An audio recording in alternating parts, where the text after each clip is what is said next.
السلام علیکم سامعین کرام، انفوازم چینل میں خوش آمدید۔ خواتین و حضرات، اسلام کے مخالفین آج سے نہیں ہیں بلکہ بہت پرانے ہیں۔ آئے دن کوئی نہ کوئی فتنہ اسلام کے خلاف سر اٹھاتا رہتا ہے۔ آج کل سوشل میڈیا پر عورت کی آزادی کے متعلق ایک نئے فتنے نے سر اٹھایا ہوا ہے۔ خواتین و حضرات، آج ہم آپ کو بتائیں گے کہ یہ عورت کا آزادی مارچ کہاں سے شروع ہوا اور عورت نے یہ مارچ کیوں شروع کیا، اور اسلام نے عورت کو کیا باعزت مقام دیا، اور مغرب نے عورت کو کن کن مقاصد کے لیے استعمال کیا، اور اسلام میں عورت کا کیا کردار رہا ہے، اور مغرب نے کیسے عورت کو کمتر سمجھا ہے۔ اس سے پہلے اگر آپ نے ہمارا چینل سبسکرائب نہیں کیا تو پلیز چینل کو سبسکرائب کریں تاکہ اس طرح کی ویڈیوز آپ تک پہنچ سکیں۔ خواتین و حضرات، اس دنیا میں اللہ پاک نے انسان کی بقا اور تحفظ کے لیے مرد اور عورت کے نام سے دو جنسیں پیدا کی۔ ہر جنس کو دوسری جنس کی طلب کا تقاضا رکھا گیا۔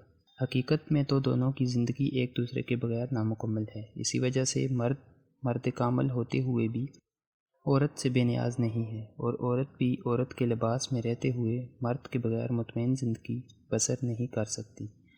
مگر مغربی تہذیب نے جہاں اسلام کے ماننے والوں میں لادینیت، حرص اور مادہ پرستی پیدا کی ہے، وہیں مغربی تہذیب نے مسلمان عورت کو اپنے جال میں ایسا پھنسایا کہ عورت کی آزادی کے نام پر اس کی عفت و عصمت بھی داؤ پر لگا دی۔ اسلام اپنے ماننے والوں کو ہر قسم کی آزادی دیتا ہے۔ جو شخص اسلامی معاشرے کا فرد بن جاتا ہے وہ ہر قسم کی آزادی سے بہرہ ہو جاتا ہے۔ اسلامی معاشرہ جو معاشرتی لحاظ سے جامعیت رکھتا ہے، یہ وہ معاشرہ ہے جس کی تشکیل نے عورت کو پستیوں سے نکال کر آسمان کا ستارہ بنا دیا۔ اس معاشرے نے عورت کو عزت و وقار عطا کیا۔ یہ وہ معاشرہ ہے جو پاکیزگی اور عزت سے مالا مال ہے۔ خواتین و حضرات، آج اسلامی معاشرے سے پہلے جہالت کے معاشرے میں دیکھا جائے تو ہر قسم کی بے حیائی اور فحش کام کرنے کے لیے عورت کا انتخاب ہوتا تھا۔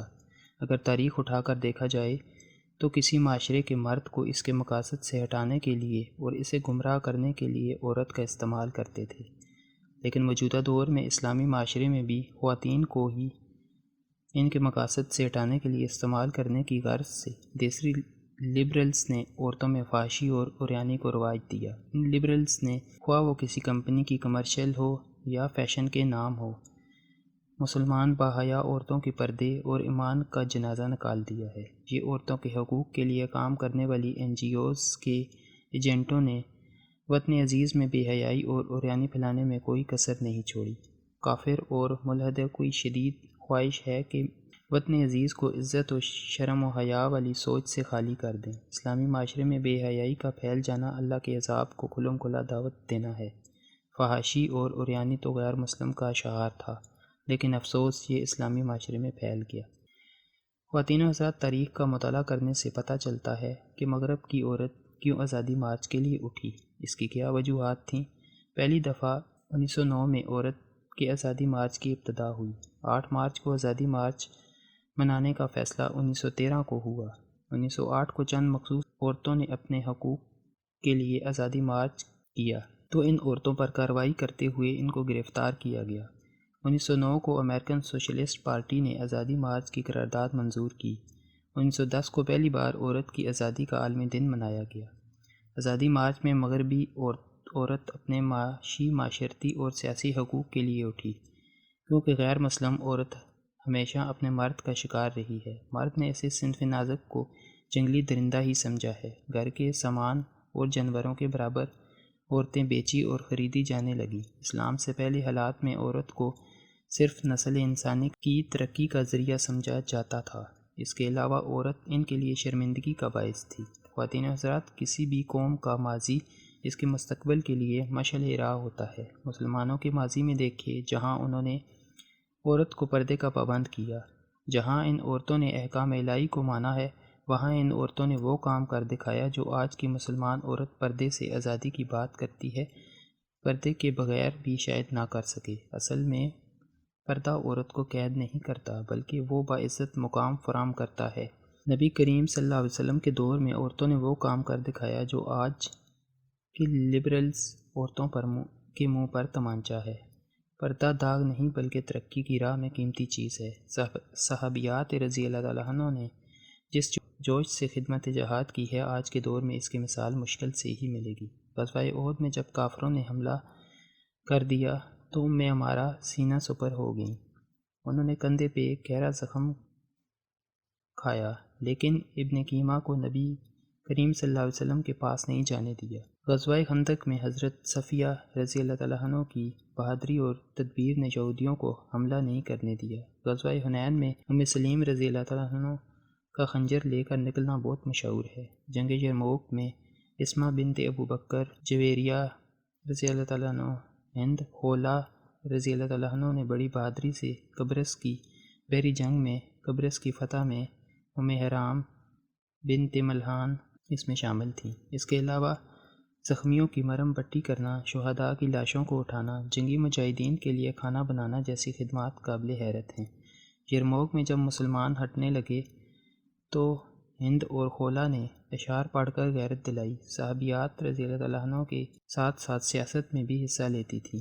حضرت شفاء بنت عبداللہ نے بہت بڑی صاحب رائے تھیں۔ حضرت عمر رضی اللہ تعالیٰ عنہ نے کئی بار بازار کا انتظام ان کے سپرد کیا تھا۔ عورت کے پاس اتنا سیاسی اختیار تھا کہ وہ کسی بھی قیدی کو پناہ دے سکتی تھیں۔ اسلامی علوم میں خواتین بہت ماہر تھیں۔